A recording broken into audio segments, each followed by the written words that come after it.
Hello, good evening. Thank you all for joining us tonight on A World Awakening.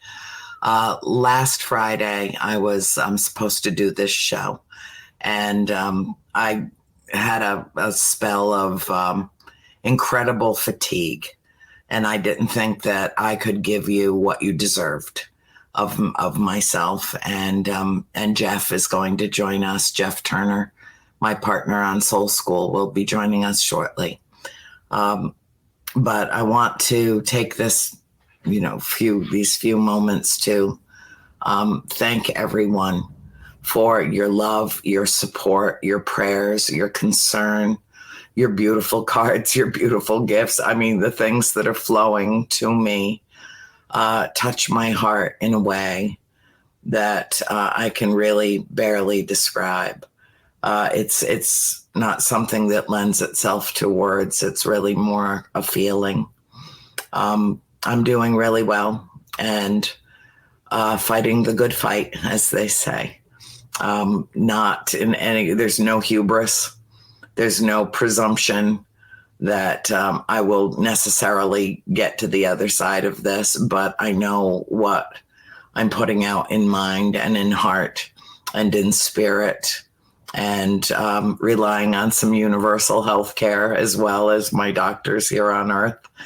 And I thank you all for extending yourselves in so many different ways, whether it's just a quick text message from a friend. I'm thinking of you. You just popped in my head. I stopped everything. I'm saying a prayer. I spent time with you in meditation this morning. I'm sending Reiki. Something's telling me that your energy is waning, that kind of thing. And so we're going to address tonight on A World Awakening something that I think is very important, certainly is important to me. And Jeff and I will talk about it, but I'll read, in case you didn't have a chance to read the description of the show tonight. I'll read it to you now. The title of our show tonight is The Healing Power of Friendship. And human beings thrive on social interaction, and we rely on each other to process a life we share. Our closest friendships lift us up during our darkest moments. If we are deprived of the intimate, trustworthy relationships that nurture us, the loneliness and isolation can become debilitating to sensitive souls who need true companionship to understand. Join me and my dear old friend, Jeff, tonight for our show. Jeff had to run get his daughter, and those of you that are parents totally get that. She's just down the road. He'll be with us in a few minutes. But in the interim, there's been a lot of things that we've had to look at in the last 4 years, particularly. And that was one of the things was what I still refer to as the real beginning of the paradigm shift in 2020, which was the emergence of COVID, and how it affected us globally. Totally, completely leveled the playing field. Nobody had any immunity built up against it, so we were all equally susceptible to it. And we all had to confront our mortality simultaneously. The fear factor literally changed the vibration on the planet. There are people that measure these things, and the planet just, for about a year went kind of crazy. And that was to be expected, considering how very serious and how many millions of lives were lost and are still being lost to this horrible, virus. But it wasn't the only thing. We're dealing with a world that is literally upside down and inside out, and not just, on between our shores, but all over the planet. There is great upheaval and incredible loss of innocent life. And many times, as I was just discussing with Jeff during Soul School, you have to be careful what you put out in mind. Remember, I said thoughts are things, thoughts are things. Well, it was time for me to learn my own lesson in Soul School. And that was that I reminded Jeff how many times in my despair about what was happening around the world to civilization, so, quote unquote, that I kept saying, I don't belong here. I don't belong here. I don't belong here. Well, the universe was listening and delivered me something that is literally life-threatening. And so now I'm saying, I changed my mind. I changed my mind. I changed my mind. I want to be here, no matter how painful. I have come to realizations in the last few months that have been life-altering for me, including the realization that love and pain walk hand in hand through this thing called life. And one cannot be detached from the other. Where there is love, there will be pain. And whether it's the loss of a loved one, which we've just been through with my mother, our mother passing away, to being confronted again within 4 years with my own mortality. And, no mask is going to fix this, and no hiding out at home is going to fix this. There's got to be an entirely different plan of attack, which is in place. And so there is a war raging within me. And when I seek solace, and when I seek that sense of peace that I must work to attain and to retain, so to keep my vibration high, so to defeat this intruder from within and expel it from my classroom here in Soul School, I can't let negative energy and negative circumstances invade. I have to be very mindful of what I remain open to. And so I went from about 6 months ago being so depressed that I didn't care if I lived or died as Mom was slipping away and how painful that was, to being very much engaged and very much feeling like this is exactly where I belong at this time. And that was huge. That was a quantum leap in consciousness for me. And what I have found that I often just took for granted, not in a,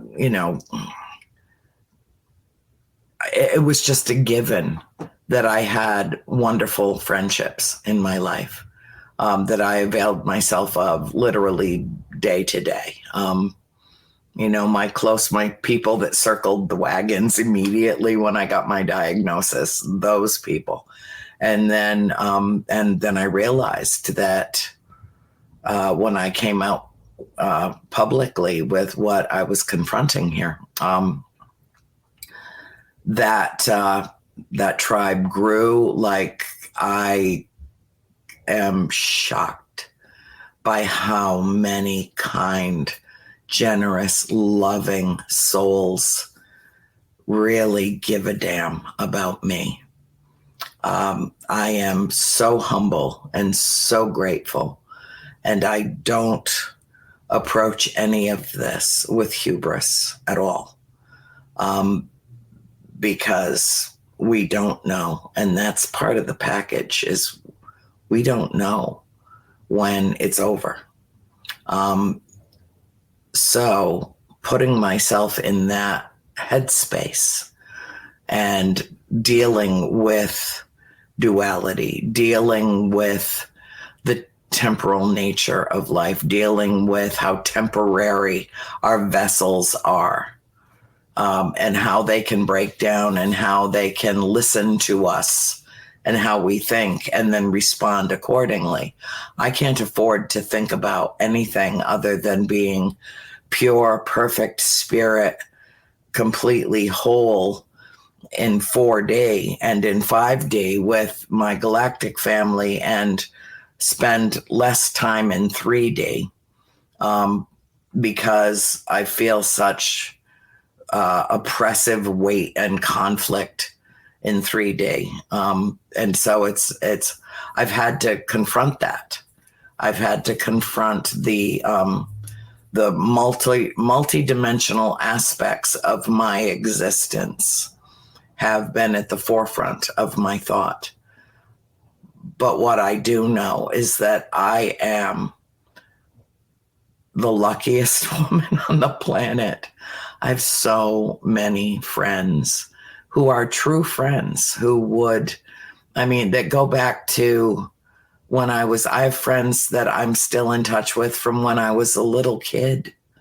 And that's because I understand the nature of the word friendship, that it can never be one-sided, that it can, if you don't give it what it deserves and nurture it, it can leave you, it can fail you. And I've always known that, I think on some empirical level, I think it's just ingrained in my consciousness. And so over the years of my life, as I've been lucky enough to meet a number of people, a great many people, coming and going through the days and weeks and years of my life, who are suddenly present and accounted for. Like, I'm here. I'm right here. Tell me what you need. Tell me what I can do. I don't care that I live 1,200 miles away. Do you need me to be there? I'll get in the car. Well, okay. And, they mean it because they've done it. I've had several visitations since my diagnosis, from people that have traveled a great distance to see me.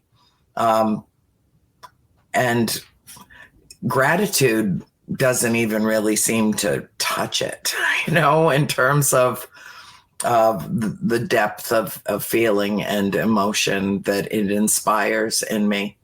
And I very, very much want to come out on the other side of this healthy and whole and transformed and reborn, because I think now that I've been wrong all along, that I've been wrong, that I do belong here, that this wasn't a mistake, that I am supposed to be on this planet at this time. And it took a lethal diagnosis. When your oncologist says inoperable and incurable, I'm like, I don't want to hear those words because they're not in my vocabulary. And I'm not. And today I went to the hospital. I was there for about 5 hours. I had to have an infusion and I had to have, a bunch of tests and stuff so that we could start on the next round 3 of the chemo. Which my body loves, by the way. I mean, it's happier on chemotherapy than it ever has been on any. It's like eating fistfuls of vitamins every day. It's bizarre how well I'm reacting to it. No side effects whatsoever. In fact, in a lot of ways, I've never felt better. It's just bizarre. But a lot of that energy and a lot of of what's giving me the wherewithal. It doesn't just emanate from within me. Externally, I am surrounded by light and love, and the thing that's most amazing to me of all is oh, good, Jeff's back. Is that a lot of the people that are helping me through this, who are healers, who are, Reiki masters, and who are, mediums, and who are, people that are helping guide me. And, yes, I have my spirit guides, but I also have my people, my living, breathing, sweet, kind, gentle souls all through my life, every aspect of my life, that are here for me in a split second. And I don't ever ask anybody for anything. I try very hard not to do that. I've always felt like I was the giver, not the taker. And I've had to succumb to being willing to have that interaction. And so that said, Jeff is back and will be joining us now. And there he is. There he is. Did you fetch the child? I fetched the child. She is home. Yep. Excellent. That's wonderful. Mm-hmm. Did you tell her? Did you tell her what we talked about? I did, actually. Yes, I did. I was excited. Yep. Won't they be surprised? Yes, they will. Yes. Yes. Yeah. Just for the viewers that didn't happen to see Soul School, Jeff and I were talking during the last hour about his daughter has a clique of friends that are like the popular girls, and they're big fans of me, which he didn't know until she mentioned it. And I said, okay, give her my phone number, and when she's with them, have her call me. and I'll talk to all of them. And yeah, and I think I'll tell her, like, don't even lead with anything. Just like call you up like normal and just be like, hey, Andrea, it's me, Abigail. And just be like, I will love it. Yeah. I'll blow their minds. It will be the best fun that I have that day, whatever day that happens.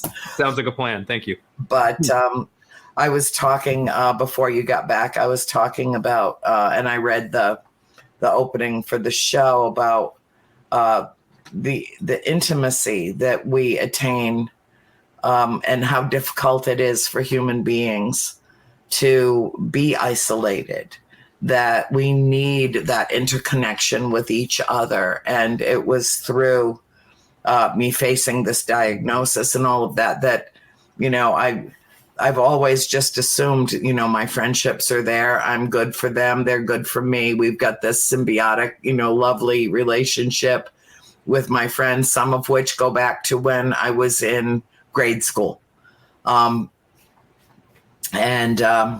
But that, coming into this field, a little bit more than like 10, 15 years ago, after writing the books and sharing our story, has changed everything for me. And people that are healers, and people who are Reiki masters, and people who are spiritualists, and you and Deb DeRoos and Greta and Erin and, oh my God, Jeff and Lynn Bowling. What would I do without them? It is, I'm so blessed and I'm so graced to have developed the friendships that I have, that in a lot of ways, not in a sardonic way, but in a way, just kind of I just took it for granted that these people were just going to be in my life, and how wonderful is that? And never ever thought that I would be in a position where I needed my friends to lift me up. I needed my friends to reassure me that it's no matter what, it's all going to be okay. And you play a pivotal role in my life. And we've only known each other, 3 or 4 years. And yet I have known you forever. And from as soon as we met, that was it. I mean, we decided we were going to do a show together. We decided we were going to work together. We decided we were going to travel together. We decided we were going to do all these things together because we imprinted on each other like magically. It was an immediate thing. And I have some friendships that literally have lifted me up out of the depths of despair. And you are one of them. And I told Bill, our producer, that right now at this stage for me, I don't want to do a world awakening with, you know, this author or that filmmaker, or, you know, I want to do a world awakening with my friends. I need that. I need that FaceTime that we have gratis through KGRA, through Bill, our producer, that we have this chance to interact this way. But what I love to have you in my arms. I wish that I could hug you. But I will see you in the spring because I'm focused forward. That is the intention that I'm putting out. Thoughts are things.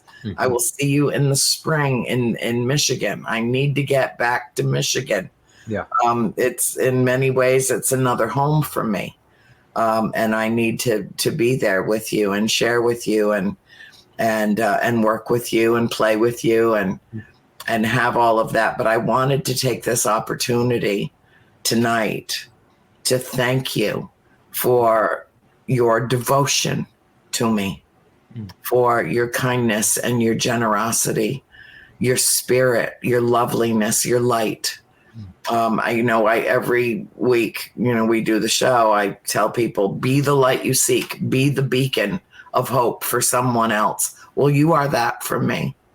And that's why I wanted you to do the show with me tonight on the importance of friendship and developing a closeness and intimate connection with someone that is so pure and so perfect.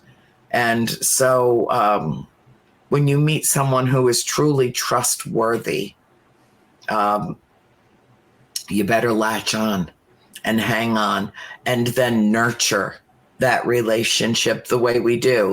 We speak in light language, we speak in numbers, we speak on the phone, we speak this way, we have our time together in person. Not enough, but we're working on that. But if you have just one person in your life that you have that kind of bond with, I would highly encourage anybody out there to nurture it. Don't ignore it. Don't take it for granted. Pick up the phone. Do what you need to do to make that connection.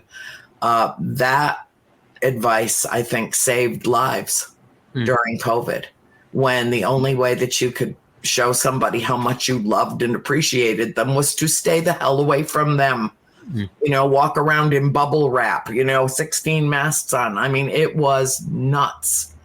It was completely counterintuitive to how human beings interact and relate to each other. And it was a very, very difficult time. And there was a real breakdown in mental health, emotional health, psychic energy, spiritual.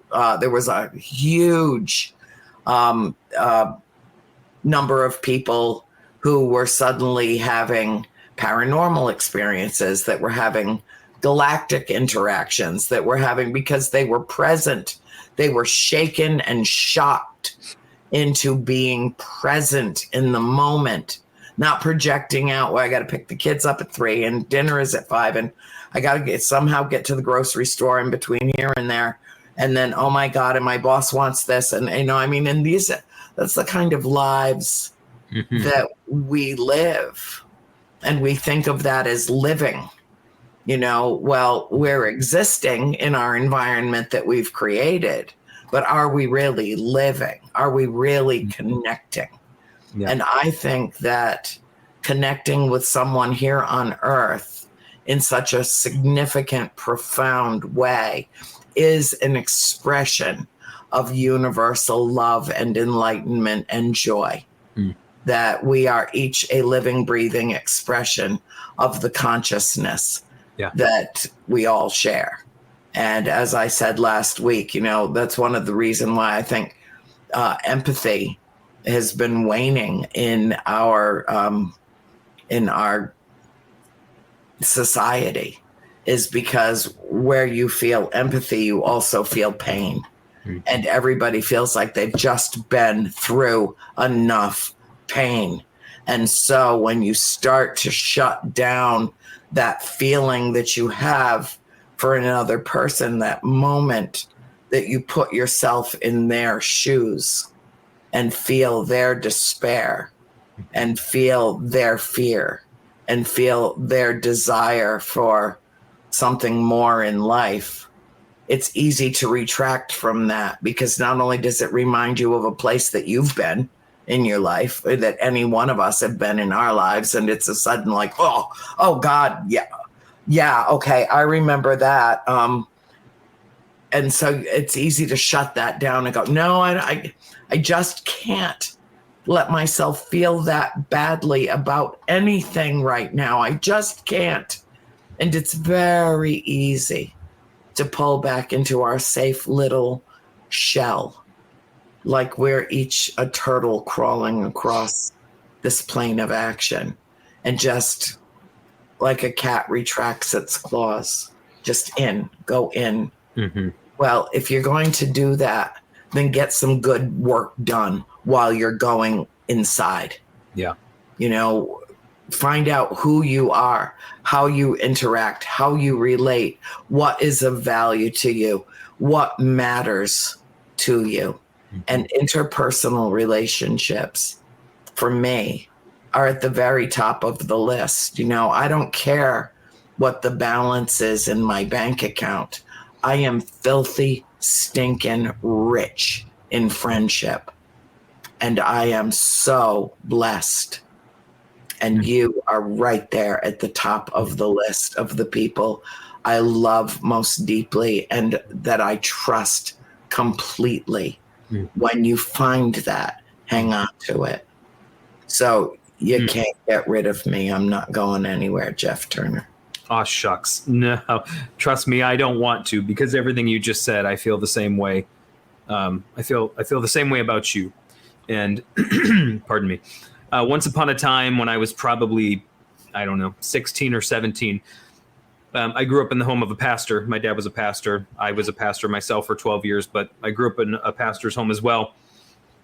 And, my dad growing up never had a lot of close friends because, one of the things he was counseled about early on was be very careful when you're in this position, because people will try to get close to you because of your position, and will ingratiate themselves to you and become friends with you. And they're opportunists. They're trying to get, and he did that to a certain extent. And then he was like, no, and he would let people in and he would get hurt. And we were at a new church. It was the second church he had pastored. And, there was a split happening in the church. So some of the board members and deacons, who my dad had let himself get very close to, it wasn't just a business relationship. It was, he let himself get very close to them, which is something he hadn't really done in the past, but he also never had a lot of friends, and these people had, betrayed him and spread all kinds of lies. And there was one particular individual who was kind of trying to assert himself as the pastor and take the role over. And anyways, I heard my dad speaking on the phone to one of his actual friends, and my bedroom was right up against his office. And I heard him on the phone, very vulnerable, in tears. I'd never heard my dad like this before. And he just said, I guess I really can't. I just can't have friends and do this, and that was what pain taught him, and I took that on myself early on when I started off in ministry as a pastor, as a young pastor. And I kept people at a distance because I was afraid of getting hurt like that. Yeah. And like I said, I saw the people who came into my father's life who, you don't want to paint people with the brush of like an opportunist, but there are a lot of people out there who are self-seeking. There are, and you got to know that. And I was like, man, I don't want to get hurt like that. I don't want to get crushed the way that I saw my dad get crushed. And I was already an introvert to begin with. But that kind of put a little bow on my introversion. Sure. So where I kind of went into my little shell, as it were, and I just kind of protected myself. I'm just my family, and that's it, And it's just not living to be like that, though.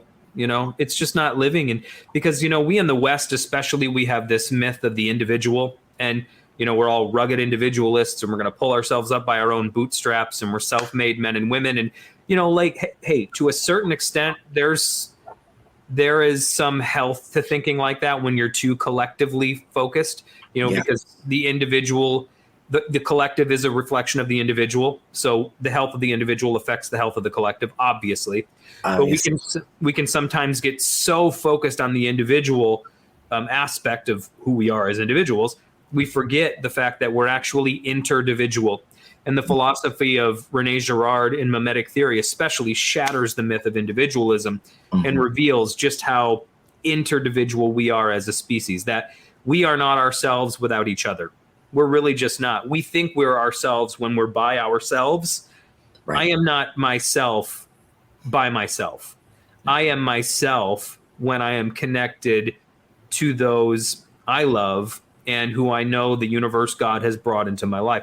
That is when I am truly myself. And your best self. I know, me too. Absolutely. And I am so the kind of person who can cloister myself away and treat my home as though it's a little monastery and get lost in my books. And that's just me. That's me too. But but the door is always open. Oh, yeah. No. And part of, Jung's actually the one who coined the term introvert and extrovert. And when you look at the way he talks about it, somebody like myself who is blessed or afflicted with the curse of introversion, however one looks at it, one of the things I do especially, pardon me, is that I can carry on a relationship with someone in my head that I'm not carrying out physically. And by that, I just simply mean I stay connected to them here.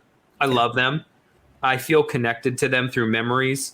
My constant thoughts and intentions and prayers, whatever, towards them keep me feeling a sense of connection to them.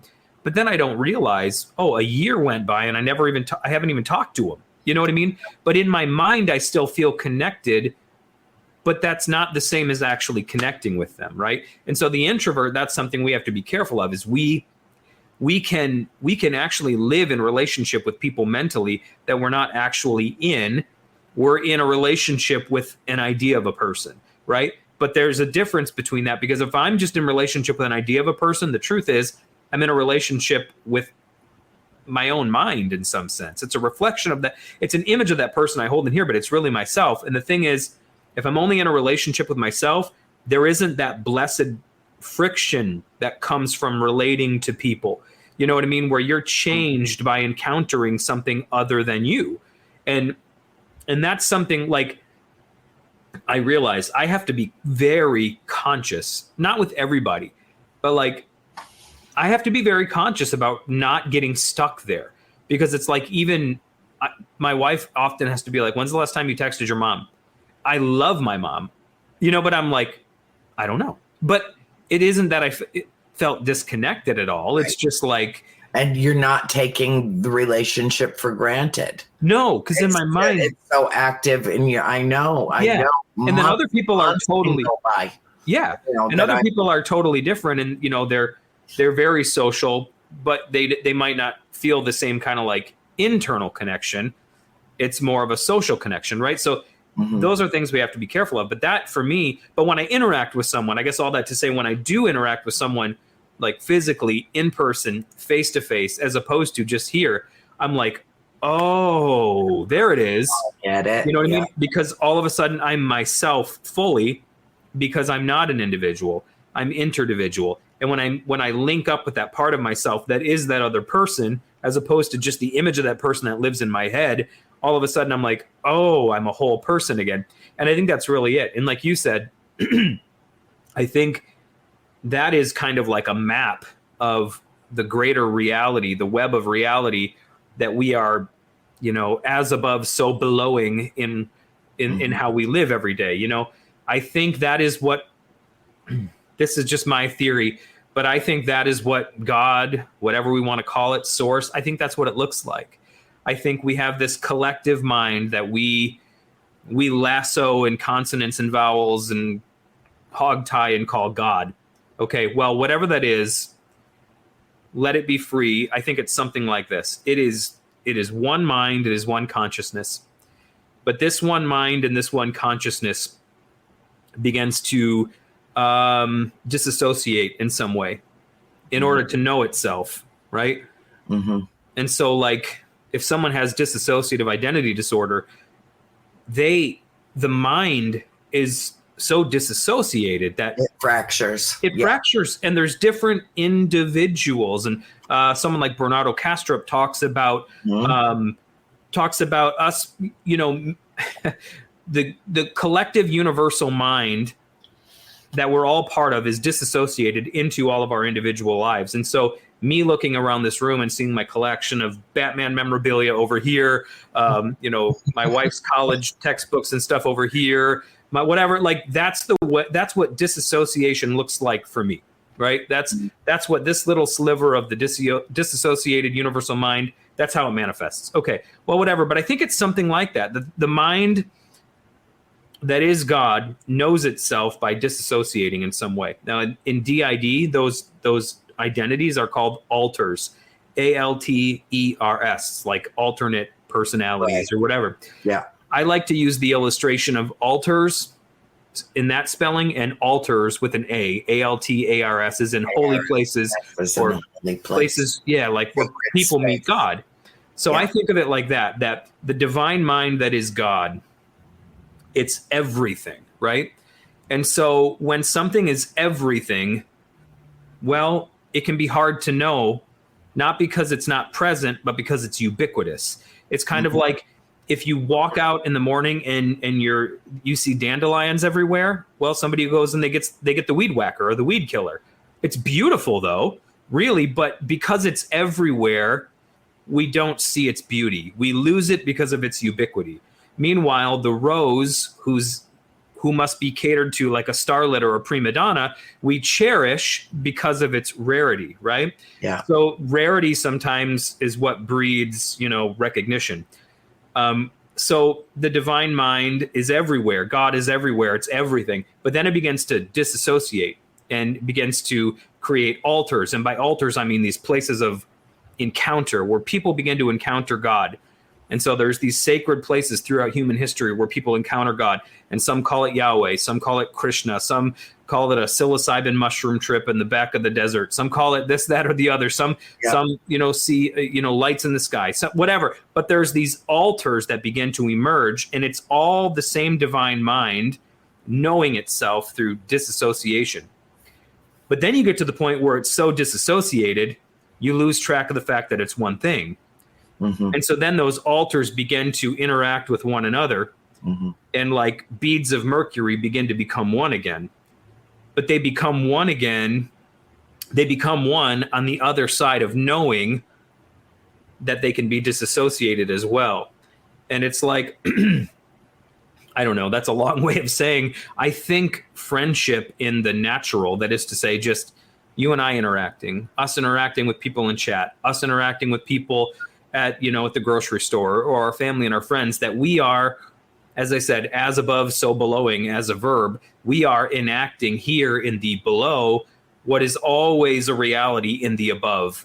We are unearthing as it is in heavening. We are enacting the bigger picture in the here and now when we do that.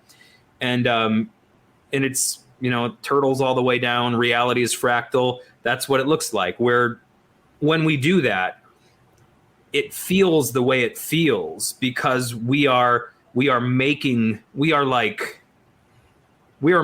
God, quote unquote, present through the action of relating to one another, because that's what God is.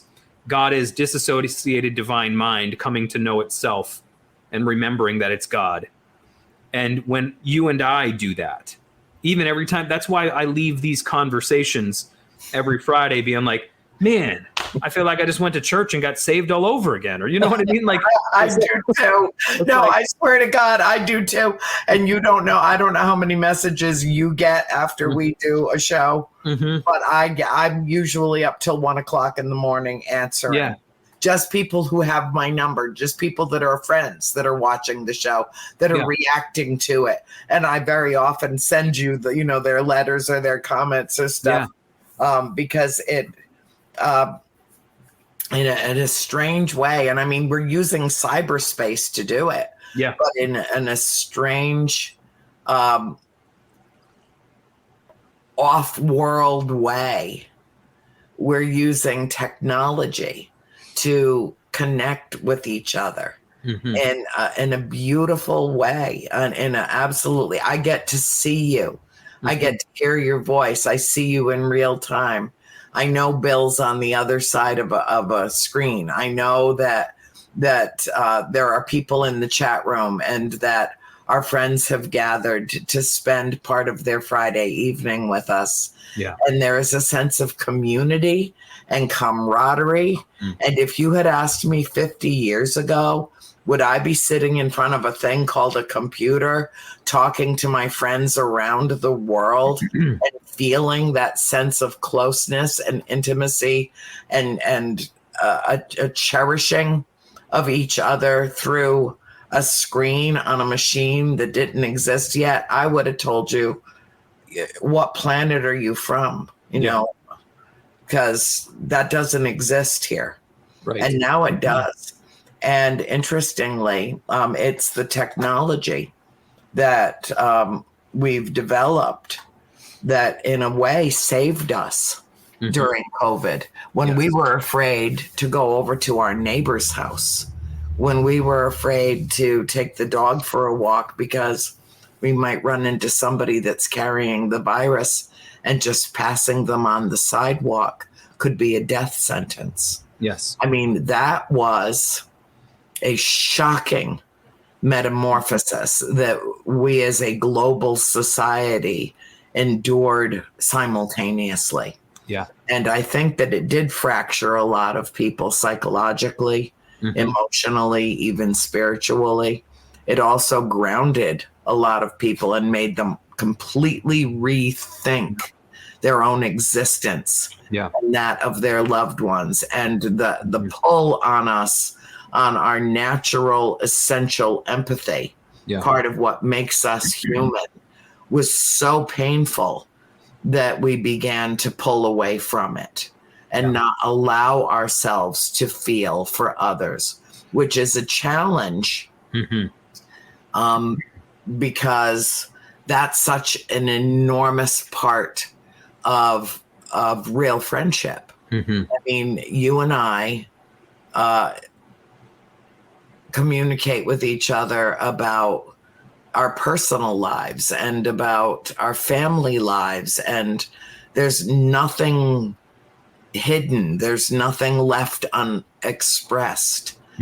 And to have that with another human being, I think is it's absolutely pivotal to our own spiritual growth and progression, and having friends that you can rely on, that will be there for you no matter what. Yes. Who, the kind that, if you're an axe murderer, they'll help you bury the body.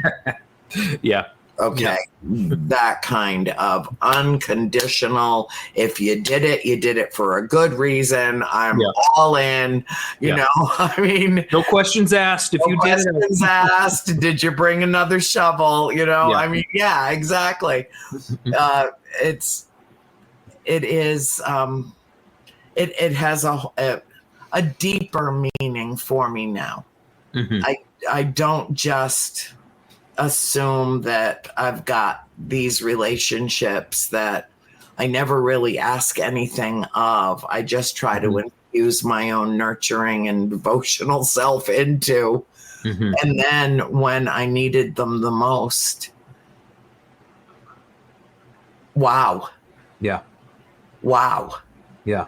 I mean, this has been it's been a revelation. It's been a revelation to me in just these few months. And, I thought I had a really good grasp on this, prior to my diagnosis. But that one moment sitting in a doctor's office changed everything.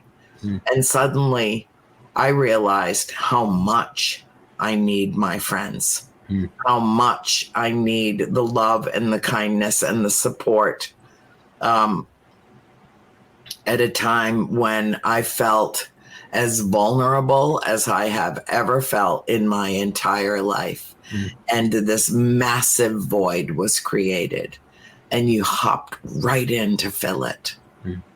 You were one of the first people, aside from my immediate family, that I shared this news with. And then you, and then, Deb and Greta and Lenny and Jeff and Aaron, my circle, my sisters. They are my sisters and my star brother. And, it's made all the difference, I guess. Is what I have to say. It has made all the difference, and I am eternally grateful to you. Hey, I don't know what to say to that. I'm grateful to be here, and I'm grateful to be a part of your life. And I'm not just grateful, I'm honored. Oh, I'm honored. I'm deeply, deeply honored. And if my presence in anyone's life leaves them feeling better than they felt before I was present, then I've done everything that I've come here to do in one sense. And then feeling is 100% mutual, 100% mutual. And there's, like you said, when you find, I don't have a lot of, I have a lot of friends, you know what I mean? Yeah. Close friends that I kind of talk to on the daily. It's a thinner crowd. And I'm sure, it's a thinner herd. Yeah. And so when I find people like that, as you said, I cherish it, because I've had my fair share of people that I thought were friends, and it ended up, I think we all have, and then that someone like me, that tends to spook me, and I want to run for the hills.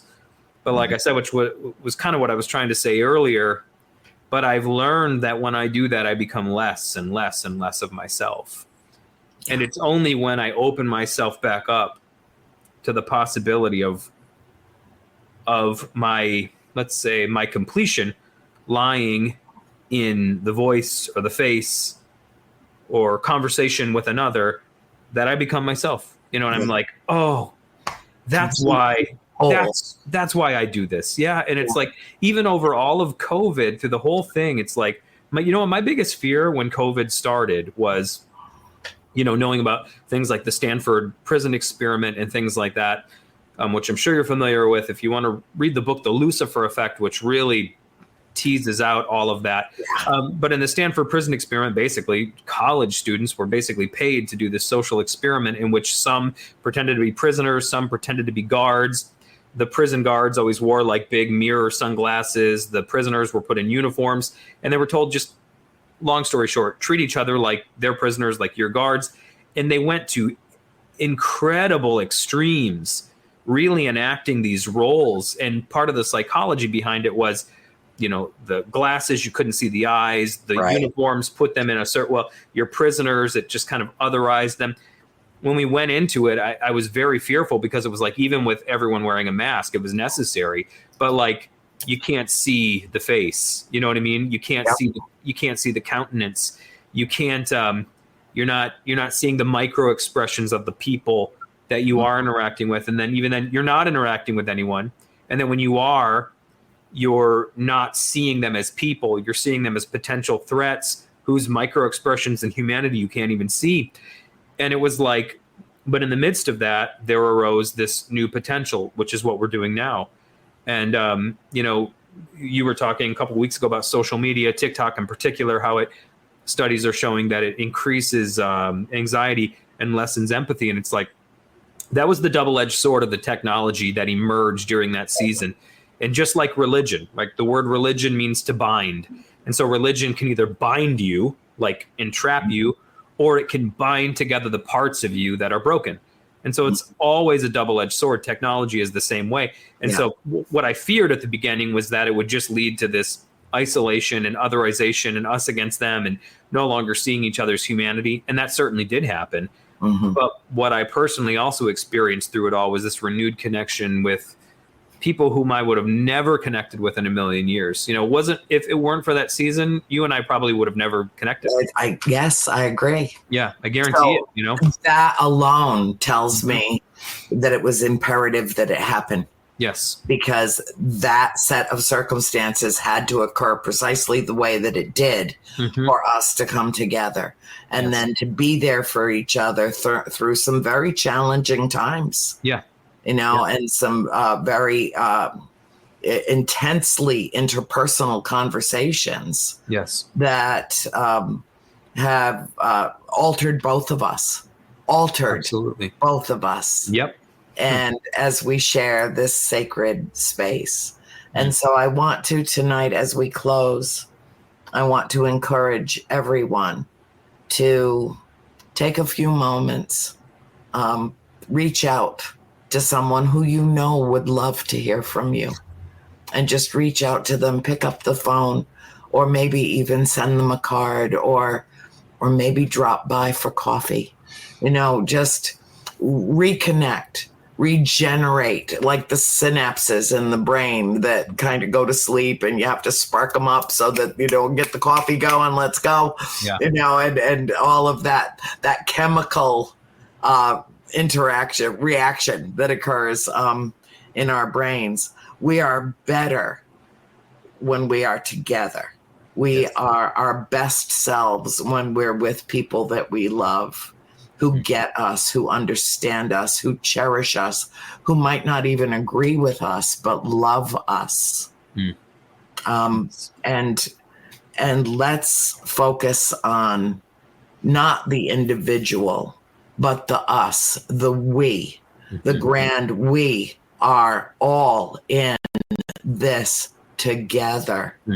So go in those times and rekindle the fire, light the lantern, and then go out into the world and be that beacon of hope. Be the change you wish to see in the world, and always be the light you seek. I love you, Jeff Turner. I love you too. I love you. Thank you all for joining us tonight. Sorry, I knew it.